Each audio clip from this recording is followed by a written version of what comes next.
This is the Transportation TV News Update. I'm Tony Dorsey reporting. The Federal Motor Carrier Safety Administration announced this week that it had shut down the operations of Super Luxury Tours Incorporated, the Pennsylvania company involved in February's deadly bus crash on the New Jersey Turnpike. The cause of the crash remains under investigation. However, in a statement, the Federal Motor Carrier Safety Administration said it had taken Super Luxury Tours out of service and suspended the company's U.S. Department of Transportation operating authority for violating insurance requirements for commercial motor carriers.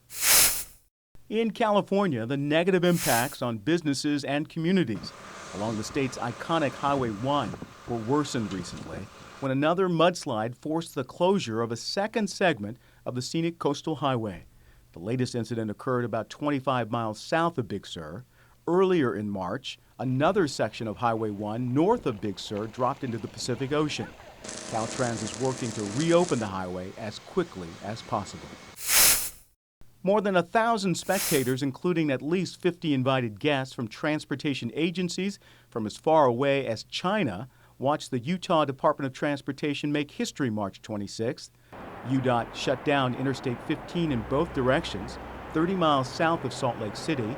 Shortly after that, a team of engineers then started to move the 3.8 million pound Sam White Bridge some 500 feet across the interstate.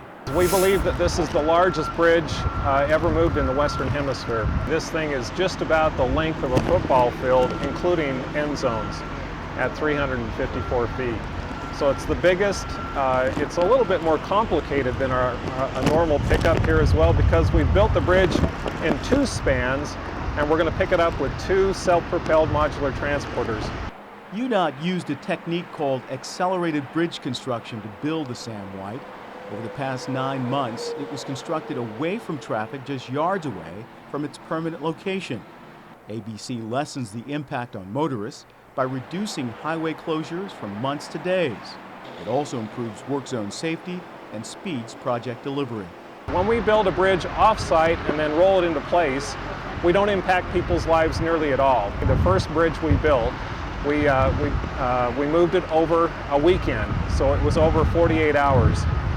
We've got that down to now just a few hours. So this bridge here tonight it'll be over and done with before sunrise. This marks UDOT's 23rd ABC project. That's more than double the amount of ABC bridges moved by all other states combined.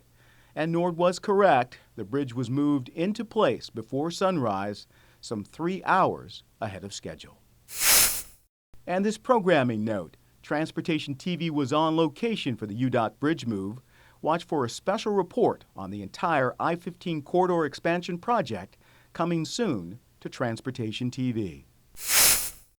And finally this week, students from middle schools from across the country went head-to-head in a competition designed to encourage young people to study math and science and pursue careers in transportation. The Garrett Morgan Sustainable Transportation Symposium competition is sponsored by AASHTO, the Mineta Transportation Institute, and AAPTA. Former U.S. DOT Secretary Norman Mineta and the current U.S. DOT Secretary Ray LaHood attended Wednesday's event at U.S. DOT headquarters here in Washington. 6 teams, 3 from California, 1 from Mississippi, 2 from Maryland, putting in front of the Secretary of Transportation some great ideas that they've dreamed up.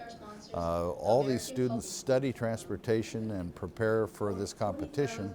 And from we adults, this is one of the more fun events we see during the year. These are the transportation leaders of the future. The annual competition is named for Garrett Morgan, the inventor of the nation's first patented 3-position traffic signal. Morgan was the son of former slaves. That's the Transportation TV News Update. Thanks for watching.